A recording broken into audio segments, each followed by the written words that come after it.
everything's great and we're married, but we don't have great sex. The sex is not a but. Sex is not an afterthought. Like, sex is wellness and your pleasure is important and you have to prioritize it from the jump.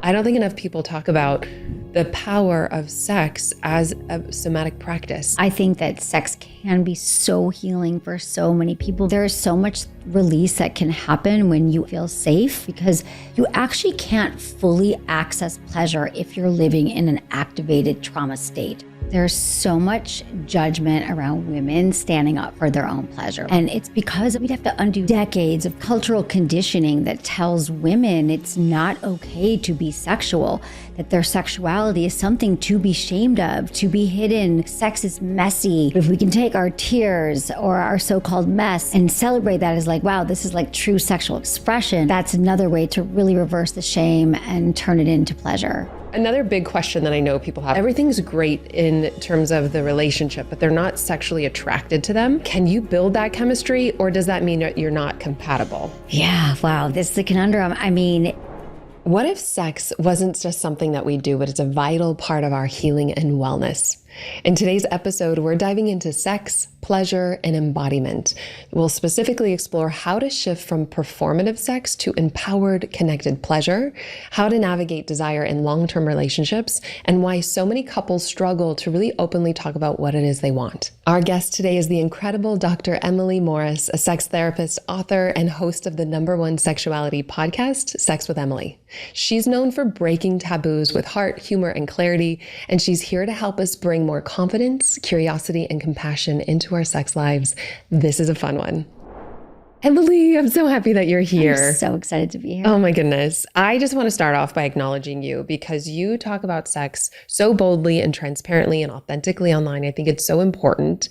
And I'm curious about why you think female pleasure is misunderstood. There's so much shame about it, especially with women watching porn or using vibrators. Can you talk to us about all of this? Yes, it's such a good question, because if you think about it, there's so much judgment around women standing up for their own pleasure. Like, a woman wants to watch porn or, buy a vibrator or even talk about sex. We have immediate judgment. And it's because of all this, like, we'd have to undo decades of cultural conditioning that tells women it's not okay to be sexual, that their sexuality is something to be shamed of, to be hidden, to be for somebody else's pleasure, and to be sort of a side thought or an afterthought.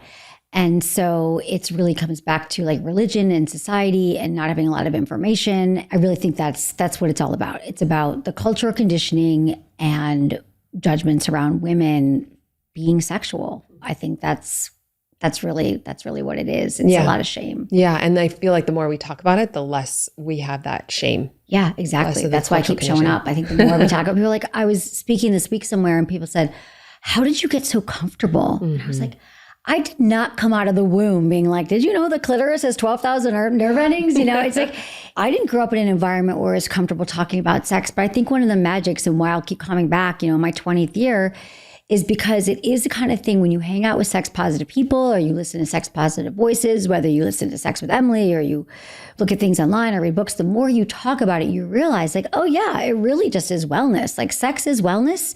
And women can talk about all these other things that they're doing for their wellness. They're taking these supplements, these vitamins, this skincare routine, they're exercising, they're doing all these things, and we're like following them and we're following along. Meanwhile, I'm on Instagram talking about women, empowering things for women to really take charge of their own pleasure, and I get shadow banned, right? Like, we can't talk about it still. And so again, that's happening today. Like, I'm saying we have to undo cultures of it, but it's really, I still have to face it every single day of my life that I'm talking about something that is still taboo and shameful. Yeah. And I think it makes it even more important that you do. Yeah. And I love that you talk about sexual IQ and that there are 5 pillars to this. Talk to us about this specifically, and talk to us about how we can think of sexuality and our sexual practices as part of our wellness routine. Okay. So sexual intelligence, or sex IQ, is really something that came to me when I was writing my last book, Smart Sex. And it's called Smart Sex: How to Boost Your Sex IQ and Own Your Pleasure. But it was only when I was writing it that it occurred to me that, listen, people talk about their writing or they're thinking they have a download. I was always sort of envious of those people. I was like, you had a download, your whole book just downloaded and you wrote it like from the universe? Well, this actually happened to me with the 5 pillars because I was thinking that after all these years, when it comes to sex, because it's still shameful, taboo, and shrouded in mystery, and it's the kind of thing where people think about sex, they're like, give me the quick tip, trick, or technique, and then I'll be on my way. Like, I want a quick fix for whatever's wrong. I can't have an orgasm. I'm no longer turned on by my partner. Something's wrong with my penis. Give me one tip, and then I'm out.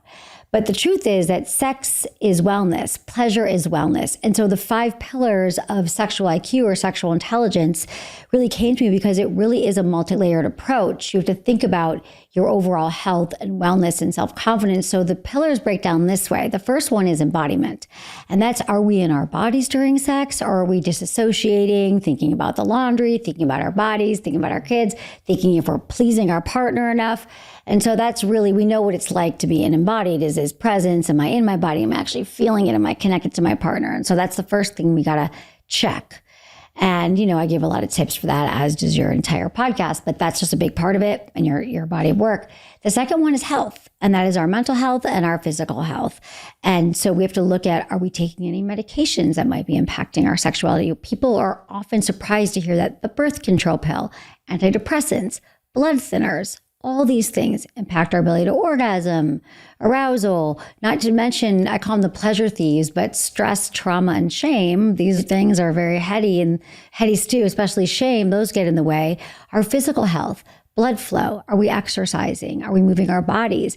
If we are not, that's going to impact our arousal, our ability to get erections, have blood flow, to have orgasms, and the foods we're eating, hormones. Those are all the second pillar of health. The third pillar is collaboration. And this is a big one. This is all about like, okay, so I want to be having better sex, but if I actually talk to my partner about it, how well am I collaborating?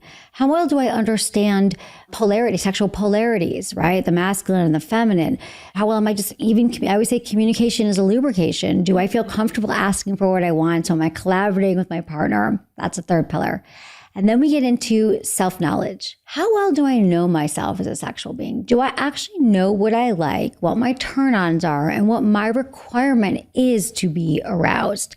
And if so, am I speaking that? Am I talking about that? Am I sharing that? And then the final one is self-acceptance. And that's all about our confidence and accepting our bodies and our experience as it is today in this moment. Are we accepting it so we can fully be present with our pleasure? It's beautiful. And it's really helpful to see and hear the pillars, because then we can kind of do an assessment around where are we out of alignment. I think sexual shame is big. I think also through religious conditioning. Or is there anything specific around that you found helpful for people? Yeah, absolutely. I would say that of the pleasure thieves, that shame is probably the most destructive, but also the most insidious. We don't really see all the ways that shame is sort of creeping into our lives. And a lot of it is cultural conditioning. And I think for shame, first we have to think, when we hear that voice in our head, and shame kind of sounds like, you shouldn't be doing this. My body, I shouldn't be sexual anymore. I'm not sexy. I don't feel good in my body. What's my partner thinking? Am I actually pleasing them? Is my sex more performative? It's all those judgments. It's the negative self-talk. And then we can look at that voice and say, where's that coming from? Is that actually my thoughts? Has that been implanted in my brain by somebody else, somewhere else, at another time? And if so, can I replace that voice with a more positive, sex positive message or affirmation? My body is deserving of pleasure. Pleasure is my birthright. And so I think that's one way to undo the shame. Notice where it's coming from and then replace it. And again, we don't rid ourselves of shame. We manage our shame. I don't know that you ever fully release it, because voices come into our head a lot. I mean, maybe I guess I always want to, it's a process. Let's just say that we know this. Yeah. So I think another way is to surround yourself, like I said, with sex positive voices and people that support you and that aren't judging you, and that people who, find partners who also have a growth mindset around sex and who are on the sexual journey with you. Sex is an exploration. It is a journey, not a destination. And so that's another way, is when you're with somebody who's supporting you and going along with you. And then also just, I think those are some ways to do it, just rewiring your conditioning. I'm even thinking about reading books, listening to podcasts, Yes. because for me, being in a community of women who are fully sexually expressed and feel safe and celebrated, and there's not this like women competing with each other, it was extremely healing for me. And also just having men say in a conscious community saying, if I were to say no to anything, people saying, thank you for taking care of yourself. Yes. It's so counter to conditioning. So community really can support that. It's a big part of it. Surrounding yourself with the community, the voices, following sex positive voices, the podcast, all of that. And yes, I mean, we were so lucky that we are in a positive community where we are in the world and where we live. And we're so grateful. I am so grateful, but we still have a long way to go. So when I say like, we probably don't, I don't have a lot of sexual shame. I have shame maybe about other things sometimes, but yeah, I mean, it is such a beautiful community. It's like, thank you to fully be with partners who support us in our sexuality and who want us to have pleasure.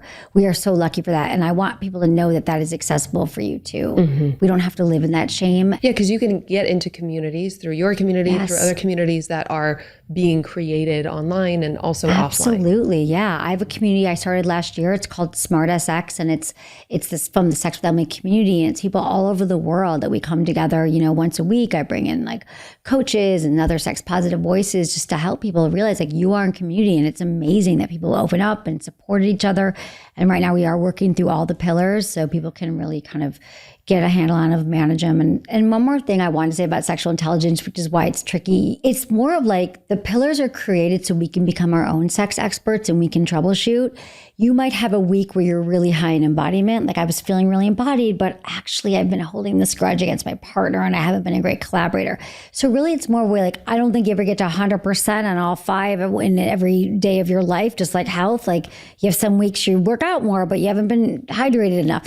So that's the thing about the pillars, is just a way to look at them so you can kind of navigate yourself through whatever your sexual challenges are and your goals. And I love that embodiment is one of them. And having worked as a somatic psychotherapist, I don't think enough people talk about the power of sex as a somatic practice, especially in a safe context. What are your thoughts about using sex as a healing practice? And can you share with us anything about the somatic work that's actually happening through sexuality? Oh, yeah. I mean, I think that sex can be so healing for so many people. When you think about it, it's a release, it's connection, it's intimacy, it's touch, it's learning to feel safe in your body with a trusted partner or partners.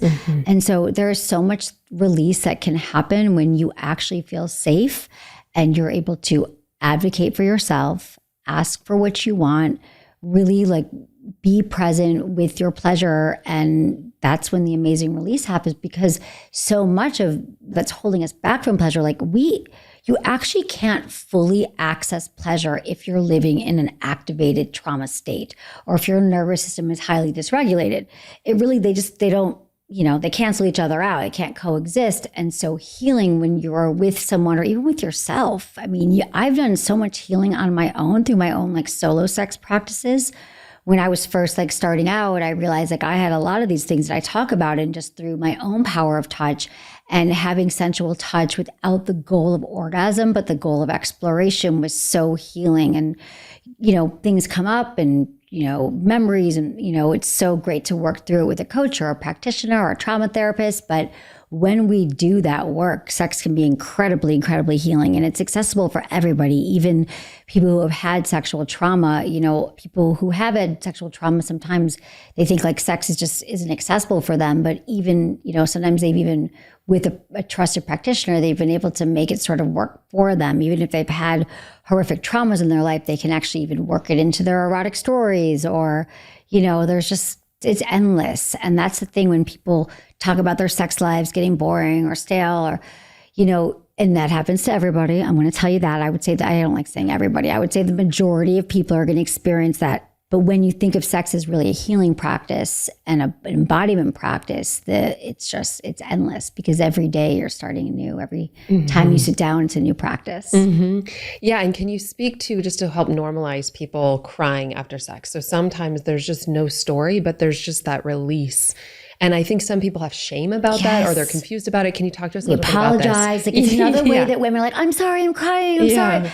Oh, yeah. I mean, it's because everything lives in our body, every emotion, every experience, every trauma, everything. And so sometimes it's really not your body saying like, I am sad, I am happy. It's just an actual release, because when we are having a release of an orgasm, or we're having all this like spiking cortisol, oxytocin, testosterone, there's so much happening with our hormones at any time that when we are in the state of connection with somebody, we might cry, we might moan, and so it's a completely normal experience. Actually, like there's been a lot of times I've cried after sex, and I've learned to like love it. Like I'm like, oh God, I'm fully in the moment and experience of connection and healing. So I think for so much of these things about sex that we judge and we shame and we feel bad about, that if we can just say, wow, this is part of the experience. Like I celebrate it. I celebrate it all. Like sex is messy and it's loud and it can be dirty and it can be so many things. But again, because it's not normalized, because we don't see a lot of examples in the media or anywhere of what a healthy, normal sexual expression is, we immediately go to judgment. We immediately think something's wrong and I am broken. But if we can take our tears or our so-called mess or our feelings of brokenness and celebrate that as like, wow, this is like true sexual expression, then I think that that's another way to really reverse the shame and turn it into pleasure. Mm-hmm. And part of somatic healing is to allow the sensations that come up and not create so much story about them, just to have a place that's safe to accept it fully. And so trust the body. If people are listening, like trust the body, the sound, the movements, the tears, the laughter, anything that wants to come up, let it come up and out, and get out of the mind thinking about it. Because the moment we start thinking about it, we interrupt the natural flow of it wanting to just find its own homeostasis and harmony. So I'm a big fan of using sexuality and sex as a way to help somatically heal. Yes. And I know that libido changes are real. Sometimes people just going through stressful life experiences, having kids, long-term relationships. Talk to us about how we can be aware and kind of reignite the chemistry and the connection with our partners if there's like desire dips, especially with busy schedules or, the day-to-day. Let's normalize the fact that I would say that the majority of relationships are going to go through the dip. Mm-hmm. It's going to happen because, postpartum, perimenopause, menopause, certain foods we eat, if we exercise, don't exercise. So many things impact our libido. Like I said, medications, mental health, physical health. And so just first off, normalizing that. It doesn't mean that you're broken. It doesn't mean that there's like this huge problem. It just means like accepting like this is an understanding that like your libido is going to fluctuate over time. And when you're in a relationship, also acknowledging the fact that in every relationship, there's usually a high desire partner and a low desire partner.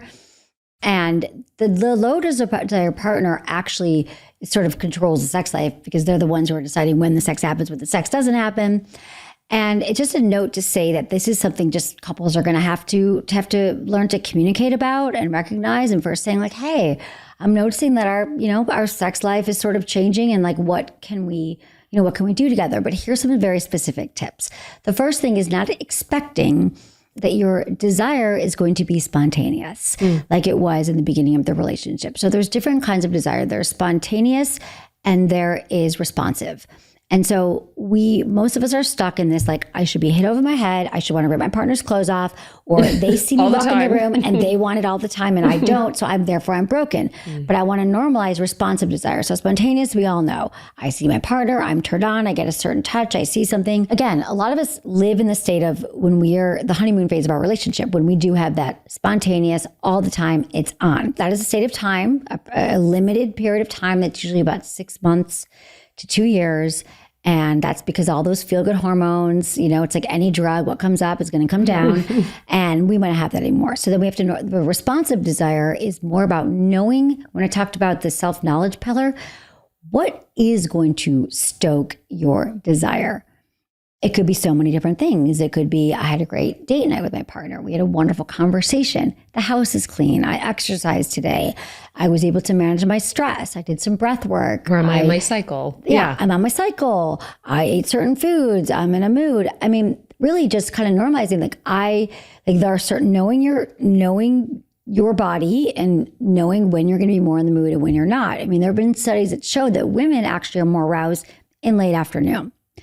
A lot of times sex isn't happening that way. And then there's a lot of pressure, especially on women, to have sex. And this, again, I try not to use genders that much, even in my work, because I found that it's just like men, women, we all, whatever your gender is, we all experience all these different things. But if for a lot of women, there's like a pressure that I got to be turned on at night.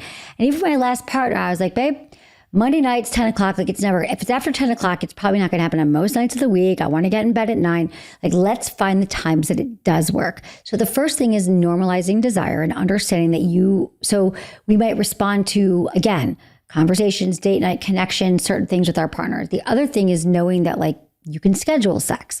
People think that is the least sexy thing ever. Like, you don't want to look at your calendar and be like, pick up the kids, go to work, have sex. But when we don't schedule it, it's a way of saying like, sex is important to us. We're going to prioritize it. And this way, okay, Saturday night is our sex night. And so I don't have to actually be thinking about it on Wednesday or Thursday or Friday. But when it's Saturday, then I have self-knowledge that I'm going to be thinking about it. So I'm going to have that kind of like, sometimes when our brain gets on board for sex, our body's more likely to follow.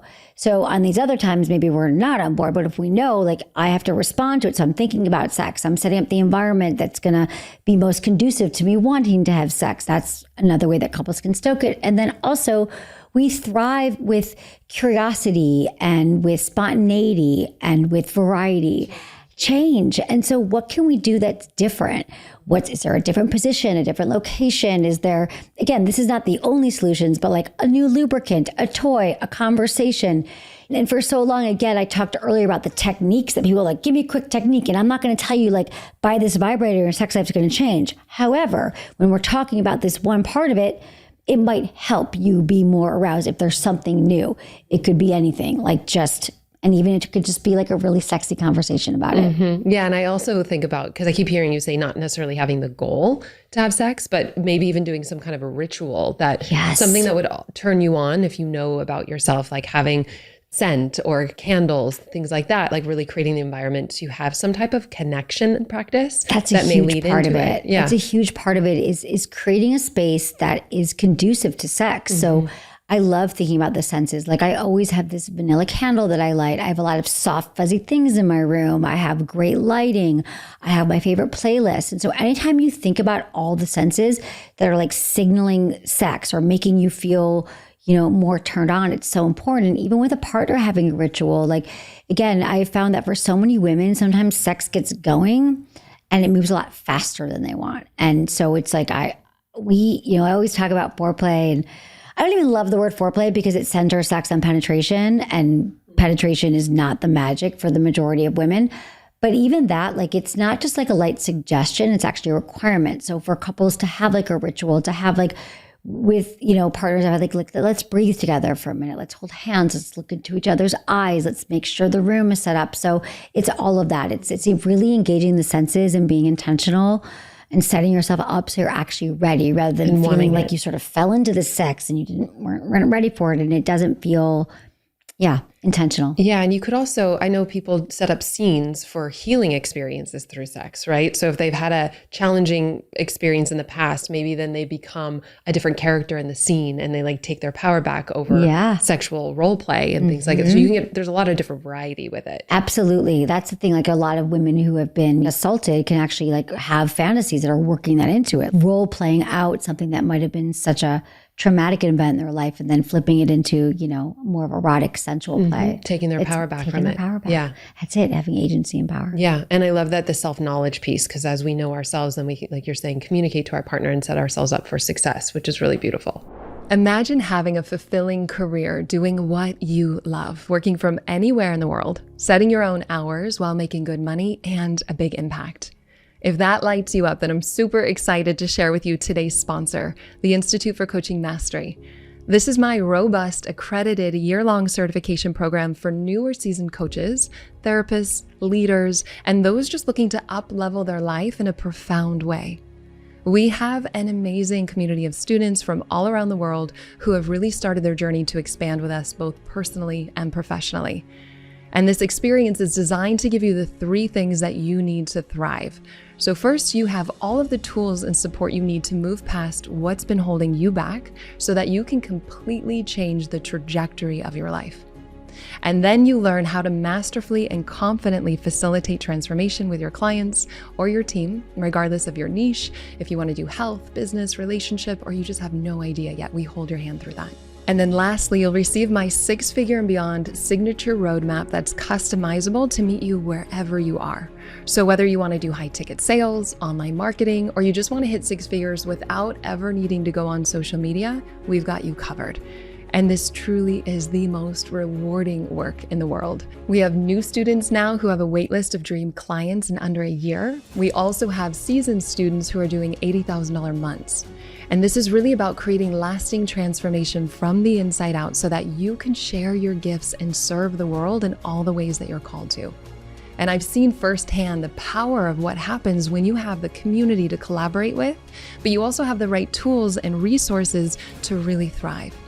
And so whether you want to do your own personal development, you're wanting to become a coach, or you're just looking for a cutting edge approach to really grow your business, the Institute for Coaching Mastery is for you. You are held every single step of the way. And so if you want to get behind the scenes access to the Institute with 3 proven transformational tools for free to help you create the business and life you love, all you have to do is go to alyssanobriga.com/tools, or you can find us at alyssanobriga.com/apply now to see all the details and apply today. So I know a really common question is, why can't I orgasm with my partner? How do you respond to this? The most common. Yeah. I would say, first, you're not broken. There's nothing wrong with you. And again, we center sex so much on penetration. This goes back to like cultural conditioning and religion and all the things. We should only be having sex to make a baby. However, the majority of women are not going to have an orgasm through penetration. They're going to have an orgasm through like fingers, a mouth, a toy, words, energy, like so many other ways. And so first figuring out like what is actually getting you the most turned on, aroused, and connected. And so really it's about figuring that out for yourself. It could be through some solo work or having a partner that's really open to collaborating with you and finding out what is going to allow you to orgasm. But sometimes, again, when our goal is based on sensuality and connection, you might find that the orgasm happens because you're releasing this notion that it should come out in a certain way. But I think, again, it's really about just exploring your own body, being with a partner who's open to figuring that out with you, why it's going to happen, you know, how it's going to happen, and what you require for orgasm. A lot of us just are expecting, again, that was kind of the start of my work, was when I realized that I was tired of faking orgasms. You know, this was like 25 years ago. I was like, doesn't seem right. That my partner is always finishing. They're always having an orgasm. And I am all about equality for women in all areas. Why is this the case? Like, it doesn't seem right. And so I decided that wasn't going to happen again. I did everything I could, and I really figured out my path to orgasm, and that is available to every single woman. And if you haven't had an orgasm with your partner, it's not because you can't. You're not broken. There's nothing wrong with you. It's just because, you know, now you get to explore and find your path to pleasure. When you're talking about foreplay, I know you don't like that word, but I don't like any of the sex words, to be honest. If I used to get a year off and rebrand everything, I would. But okay, so for that word, just because that's the only thing I know. We can use it. What are some of the common challenges that people have? Are there any studies, also men and women differences? I know this is beyond gender norms, and I also want to include that. Of course, about studies foreplay around, specifically. Just curious. I mean, it's actually like, if you think about it, we need to be warmed up. Like, if you're defining sex in a certain way, like genitals touching, rubbing against each other, you know, then we require it. But even just in general, foreplay can be anything. It could be a kiss, a glance, you know, sending your partner a sexy text. It can be just touch, massage. I'm such a fan of massage as foreplay. I mean, I can't tell you how many times you might think you don't want sex, and then you get like a foot massage for 15 minutes. This is the ritual for the nightly or the weekly ritual to then want to lead into. Yes. Exactly. Yeah. One of the best things I ever did was buy a massage table. Yes. Me too. Same. Yes. I'm telling you, it is worth your investment. You can buy them on the second, whatever, buy a massage table, it does Amazon. Yep. Because first off, I love that you do this. It's like, okay, because also think about it. We talked about libido's waning. We're busy, life. You're exhausted, but here you are expected to perform and receive and have orgasms, do all these things. What if one night it's just about you are receiving And then next time your partner is receiving and then you're giving. And there's just something about that active massage and touch where you could breathe together and really receive and use your favorite body oil, use a massage candle, like make that the practice. I mean, that to me is the ultimate foreplay. That's my favorite. And I highly recommend people try that as the weekly practice to then see what happens. No pressure to have sex afterwards, but if that is what wants to happen, especially with the oils, and you can get more sensual than like a massage therapist, depending on who you see. Exactly. You can do whatever you want, right? Yeah. You can even role play. That's right. Oh my God. That was like our favorite one. So fun. My partner would be like, okay, well, hi, my name is, introduce himself. And we'd have so much fun with it every time. And it's okay to laugh. It's okay to joke. And he would stay in full character. Yeah. But it was like always the best massage I ever had, right? So let's like normalize that. Yeah. My husband is a prankster. And so we were in Mexico, and I was about to get a massage, and he came in pretending to be the massage therapist. Oh my God, I love it. And he got really intimate, and it was a woman, so I was fine with it. And he was trying to play a prank on me, but he got so intimate and that he was surprised I didn't react. Okay. And he started laughing, and then I realized it was him. But anyway. That is so funny. He's a jokester. He's like, wait a minute, you're really... He's like, pranks on you. That's so sweet. Yeah. I love it. That is a great prank. Another big question that I know people have, especially when I was a couples therapist, people would ask this all the time. So everything's great in terms of the relationship, but they're not sexually attracted to them. Mm-hmm. One of the most common questions is like, can you build that chemistry, or does that mean that you're not compatible? Yeah. Wow. This is it, right? This is the conundrum. I mean, well, first I always have to have couples like, usually they had it in the beginning. I hope. If you've had it, that's a great start. Usually a lot of other stuff has gotten in the way and you can build to it. But yes, you absolutely, it just means that you've gotten really comfortable. You're connected in all these other ways, maybe emotionally and spiritually. But it just means that, again, it's time to get really curious about your connection. What could you guys explore together that you're both into? I have this like yes, no, maybe list on my website. It's probably been downloaded about 1 million times. It's a free guide at sexwithemily.com. It has about 100 sex acts on it. And I have a lot of different tools like these that just help people have the conversations or get curious. It has like 100 different sex acts, and you each take it separately. So kissing, is it a yes, no, or maybe? Dirty talk, yes, no, maybe. Toys, yes, no, maybe. And then you come together, and I can't tell you how many couples are like, I had no idea my partner wanted to be spanked, and I want to spank. It's just a great place to think, like, where have we not explored? Like, what rock have we not turned over yet? Where are we stuck in patterns? Taking ourselves out of our conditioning of what we expect sex to be. And another thing is for these couples is to give yourselves permission to take sex, if you define it as penetration or orgasm, off the table. And then for a week or a month, say, we're just going to start to explore again. And today's just going to be about kissing. And the next week, we're going to be about exploring each other's hands or bodies or torso. And we are just going to learn to find different ways to please each other and open up different receptors. And there's so much to explore. So I would say that, again, the way couples can get it back if they're both willing. Now, if there's one partner, and you probably have found this as a couples therapist, and it's really, really, in all the work you've done, it's so challenging. And I've found this a lot. Oftentimes there's one in the relationship who is pushing that sex boulder up the hill. They're like, let's have the conversations. Let's mix it up. Let's talk about it. Let's go to therapy.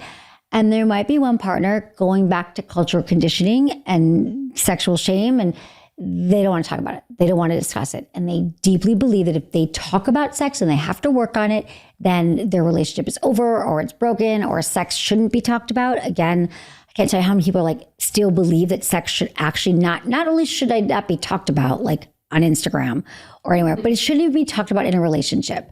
I would say, and I would love to know your take on this, I believe that 99.9% of couples have not yet had a healthy conversation about sex that has helped them truly connect and have more pleasure and have the sex that they want. Most of the conversations around sex are, when are we having it? We haven't had it a lot. How come you never do this or that? I found that like what we're talking about is these really healthy conversations are not as common. Yeah.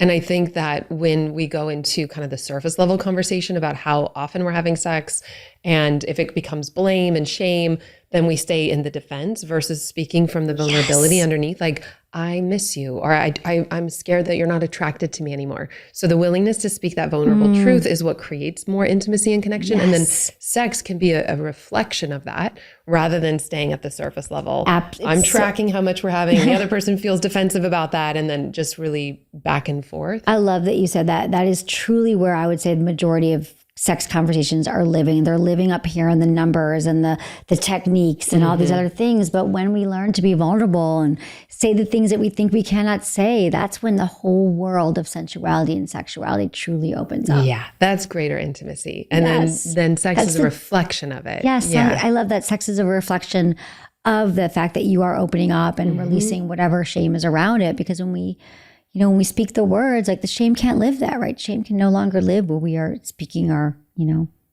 truths. Yeah. So what I hear is that you feel like couples specifically, they had it in the beginning. They can try new things, go to your website, see some examples, and that could even be a date night. 5,000 podcasts. All the things.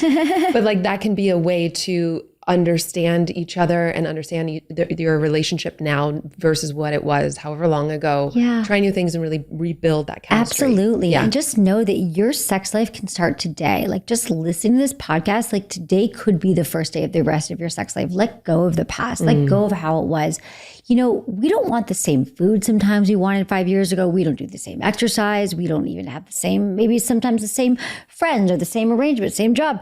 But for some reason, we keep having sex and thinking about sex in the same exact way. So I just want to release everybody from wherever it was in the past. But if you have a partner who's willing, be like, let's start today. Like, let's start really exploring, getting curious and being honest and unpacking this and rebuilding or building it for the first time, perhaps, into a way that feels good for both of us. And then what about for if they're single and they're dating somebody and it's like, they're everything, they check off all the boxes, but I'm not attracted to them? That's harder with dating. I mean, it's not harder. It's a different kind of challenge because, again, finding somebody that you want to explore with, because here you are, you're like, I have all this great connection, but I'm not attracted to them. Then I would ask people, have a sexual conversation with them and open up and say, would you be willing to explore with me? Can we explore some touch? Can we explore some massage together and see if it builds from there? But it can also be tricky because, again, because of the way our society is set up, that person, you might never have had a conversation like this. Like what we're talking about now is not as commonplace. So I feel like you could just sort of be vulnerable with somebody you're dating and say like, I don't know if I feel the spark, but would you be open to like exploring with me, going to a play party, doing something different and seeing if you can kind of find that with somebody? But also, we just might not have it. Somebody might just come into your life to be a really good friend. There's a lot of factors that have to fall into place. But you were asking if everything's great. Yeah, they're great on paper or all that stuff, but it's not there. Sometimes it's just not there. Yeah. And that's just the magic. If that's a non-negotiable, that's a real deal breaker, then that's what it is. And I have to say that I love that you said non-negotiable because I can't tell you how many people are like, everything's great and we're married, but we don't have great sex. We're married and have never been attracted. We have six kids. And it's like, that's really tough when you've already like walked down the aisle and committed to somebody, but you're like, everything was great, but the sex is not a but. Sex is not an afterthought. Like that is what we're talking about, that sex is wellness. Sex is important. Your pleasure is important. And you have to prioritize it from the jump. So again, if you're dating somebody and it's only been a few times you've gone out or it's been a few months and you've tried, someone recently reached out, they're like, I'm dating this person and it's really like they've tried to have conversations with them about a few things that weren't working. They weren't receptive. They're like, but I really like him. Like, listen, it's been 3 months. This is the honeymoon phase. If the sex isn't great right now, cut your losses. This is still, it's like they're not open. They're showing you who they are. Right now. Yeah. You have enough information at this point. Yeah. Clear. And I know you've been talking about opening up to your partner, having really honest conversations. And yet some people don't do that because there's shame or they don't want to hurt their partner's feelings or they just don't know about their own body, their own pleasure. Are there any practical tips for couples to open up and have deeper conversations about their desires? Oh my God, I love this question because it's so true. Like you nailed it. The reason why we don't have these conversations with our partners is exactly that. We're afraid we're going to offend them. We're going to hurt their feelings.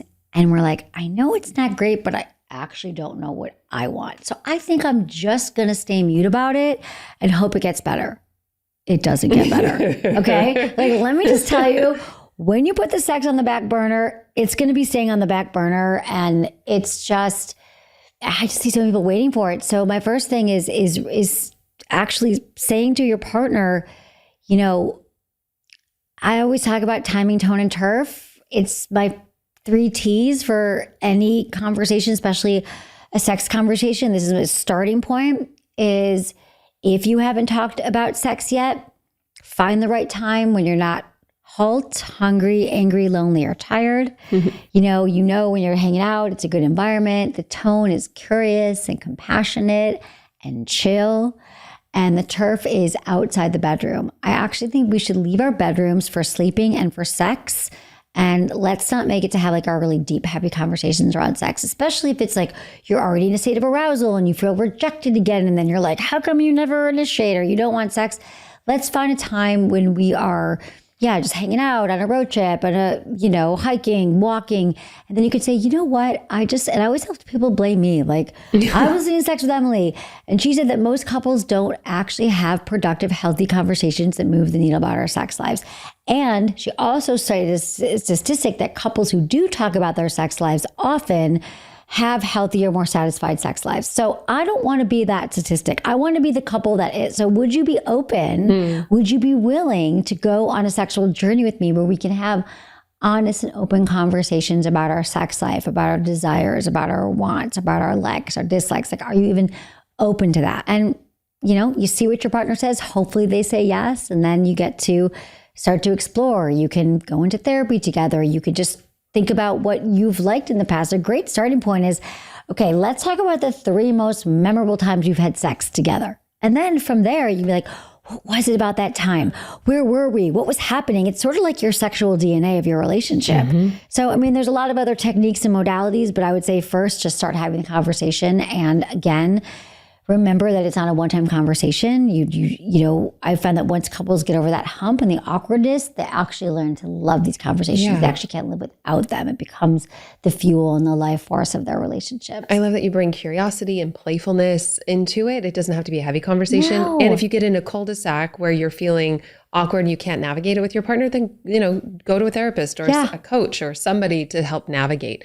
Absolutely. I mean, one of the things that I have an incredible marriage with my husband, 16 years, and I really pride it on the work that we've done, but the work that we continue to do. Like we regularly do therapy, not as a reactive, but as a proactive. It's one way that we create deeper intimacy and connection and just keep that alive. Because if we don't prioritize looking at things that got pushed under the rug, it's just going to fester, Yeah, I love that. Yeah. It's so important. I mean, I think that so many couples would benefit from that. And I know it might not be accessible to everybody, but think of all the other things that we're doing in our life. And if you're like sharing that how much it moves the needle, we invest in so many other things in our relationship. But even just saying once a month, we're going to have a therapist that we check in with. It's really hard to do the work on your own. Like you will get into patterns that are going to get disruptive. Your libidos will suffer. You will have setbacks. You will have hard things happen. And if you have a trusted coach or therapist that you can go to, again, even once a month, once a quarter, it could be life-saving and life-giving for your relationship. Yeah, really. I love that you shared that. We all need it. We're never done. I know. I love that we're never done. It's the thing that we get to keep exploring. And still in therapy. Right? Deeper levels of love. Therapists have therapists. We all it's like, I don't think you arrive to a place. It's always evolving. And it's like we hire coaches or we hire experts for every other area of our life, right?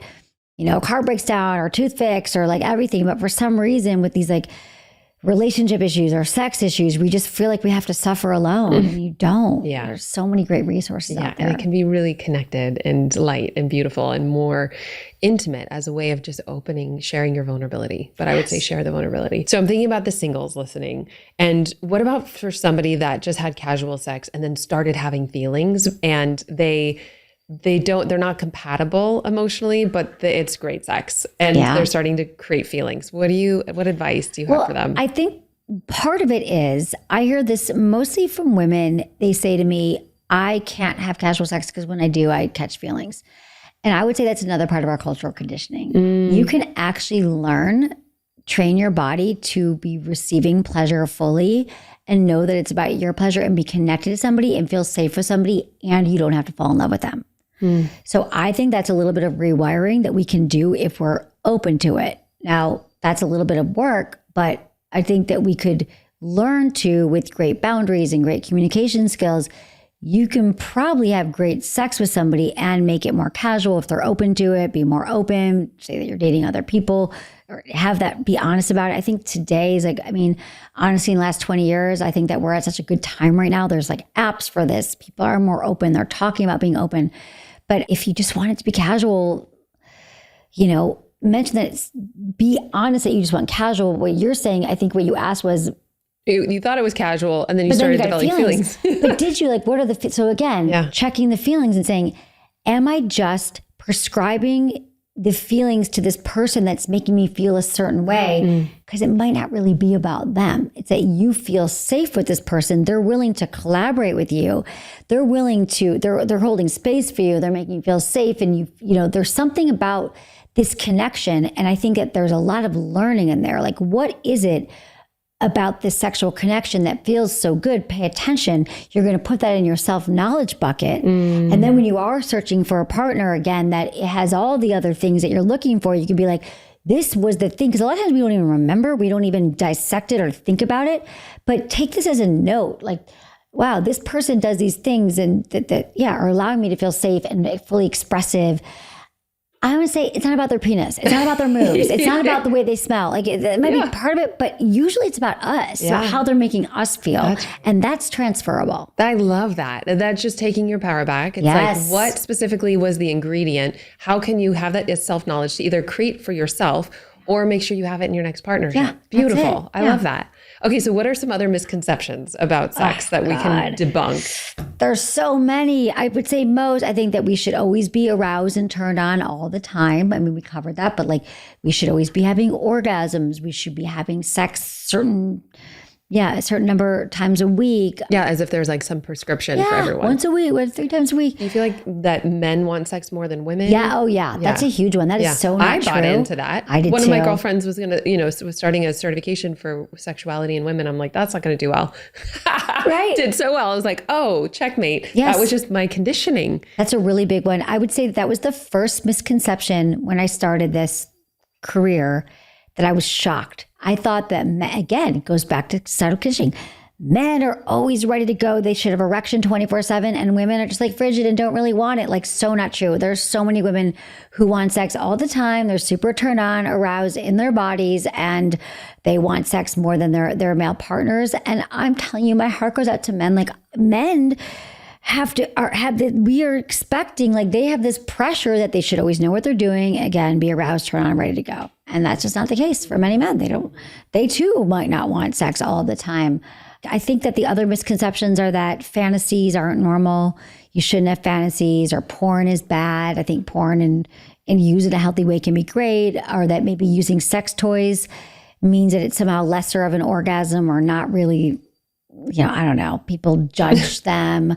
Gosh, if you have to use lube, there's a problem. Just so many narratives. Yeah, so we get to debunk all of that here and that's now. True. Just done. Whatever your truth is gets to be your truth. Accept your truth. That's why watch the shame fall away once you accept yourself. And for the singles who are having sex and they're wondering, because a lot of the time there's a lot of narrative, I think, for singles with sex. So if I have sex too soon, is it going to ruin the connection? Are they going to judge me? Or am I not going to be a wife category, for example, women? Or does that mean there's some rule I need to follow that I'm not hearing? I think there's a lot of narratives for singles around sex. Can you This guide makes us? Me insane. This has just been around forever, and you will go on TikTok and you will find so many tropes like this, well, she slept with me on the first date, I didn't want to date her.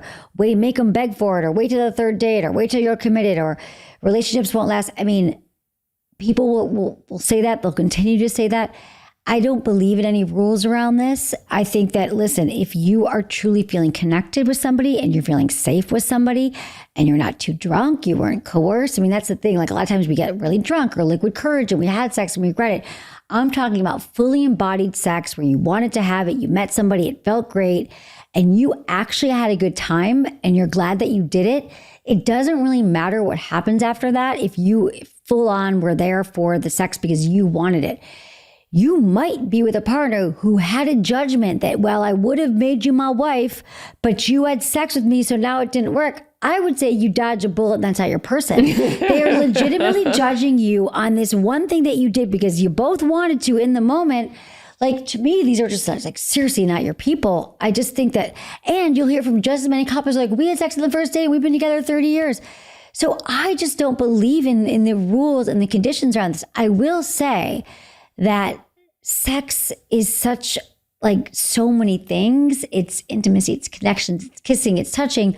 If you know that you're somebody that once you do have sex, you get really attached or you connect all these emotions to it, then maybe you could wait to have sex. Like maybe wait to have penetrative sex. Maybe you just slow it down and say, God, can we go back to just the making out? That felt really, really good. Or we're allowed to stop sex. We're allowed to say, you know what? This is moving too fast. It's not what I want right now. And like change the moment. I have to say that I used to think I couldn't stop sex, that there was like, once I got going with sex, I had to continue because it would like hurt my partner's feelings. They would get blue balls. Like I was afraid they'd call 911. Like that was a thing. It's not a thing. I mean, yes, they might be uncomfortable for a minute, but like no one's going to die because you.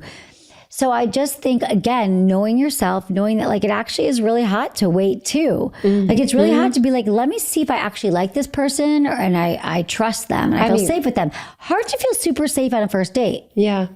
Like truly, like true safety comes from, you know, consistency and knowing someone. So again, like okay to wait, but also no judgment around if you decide to a full body yes. I love the permission in that and just helping take your power back. I also think there can be something really kinky and beautiful and like edging of just working it up. Yes. And so slow it down and enjoy that process if that's your truth. Because I know some women feel like, oh, if I have a drink, I'm more open to having sex. And then I have the oxytocin, the connection, and that's more false. It's more chemical. And so that if that's their truth, then just slow it down and say, explore what it's like without all that.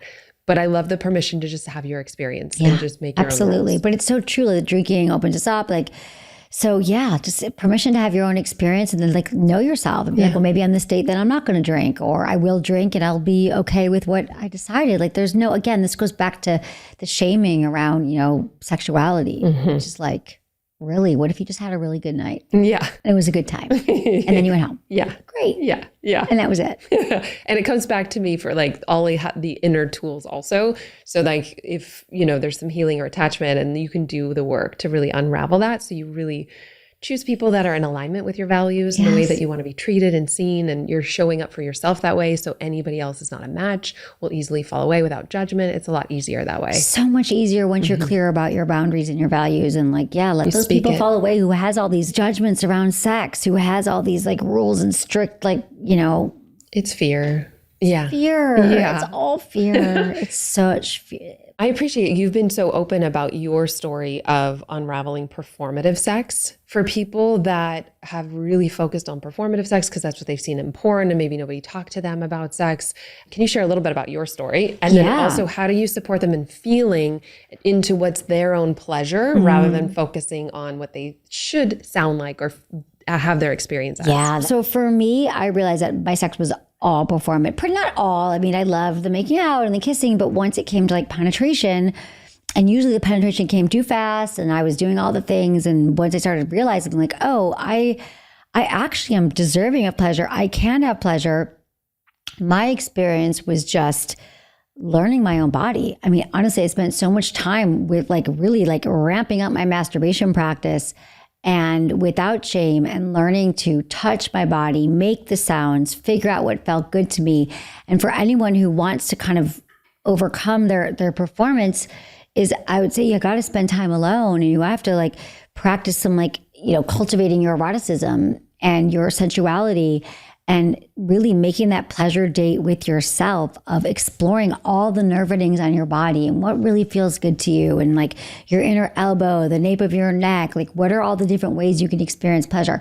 Practice making sounds, look at yourself in the mirror, really do these kind of exercises, like make this your practice, take the baths, do the things, put time into it. That is how we're going to like grow our erotic energy and learn to accept ourselves and learn to really like, that's because then we gain more confidence. We're like, oh, I can have pleasure. I just didn't know how to show a partner that. I didn't know how to ask for it. And so once you do this work, you will no longer be able to fall into those performative spaces because you've actually taken the time to learn yourself. So, but it's a practice, and it's probably the most important work we can do. And for many people, I hear about masturbation, we can't even say the word a lot of times, or, you'll get, whatever, it's part of the shadow bed and part of whatever, and it's dirty. But it really is part of like taking your power back again too, is like, you might not have discovered all those places in your body where you can have pleasure. And it's okay to masturbate if you're in a relationship. A lot of people say, oh, I don't need to, I have a partner now. And it's like, no, like it really is a part of self-care. People are going to masturbate in a relationship, out of a relationship, and even share it with your partner. I like mutual masturbation is such a beautiful, sexy act where you're both actually, pleasing yourselves while the other partner is watching. So they're actually getting turned on because you're truly in your pleasure, but then they're also learning how you touch yourself. So a great way is like, I've learned these things. Like, do you want to see what I do? Or let me show you how I please myself. I often get questions about what do you do if your partner's threatened by a vibrator or they don't want to use it? They feel that it's replacing them. Like, just bring it into the bedroom and show them, like, I've got this really cool toy. Let me show it on you first. So like, I'll take the vibrator and I'll like rub it on their body. And I'll be like, doesn't that feel good? Like, and like, they love it. They love the lube. They love the vibe. They just don't know it. Like, I think that there's a lot of guys that are thinking to themselves, like, you've got this like 16-foot vibrator that's going to replace me. And it's going to, and it's like, usually they're like little like pebble shaped toys that like really just stimulate our clitoris. They can be shaped like a phallic object. But once you like show them and you experience it together, it becomes part of your play, and you can show them how you please yourself. So I think that those are some ways to get over that performative part of it. Mm-hmm. Yeah. And really, I keep hearing like, find your own pleasure, have self-knowledge. It was interesting. My first year of college, I had a sexuality class, and they had us take a mirror and look at ourselves in the mirror and our vulva and just write a description and a letter about it. And it was just such a confronting class. And I hear you keep talking about sexual wellness and sexual routine. So these are some practices to know our bodies, to discover what our pleasure is, to keep tuning in. Are there any other really powerful practices? That is a problem. Well, first of all, the mirror exercise is the most powerful one. I too had to do that in school. In grad school, we had to look at it and we had to write. We had to draw it. We had like all these crafts. You had to like write a letter to it. All of that is like so important.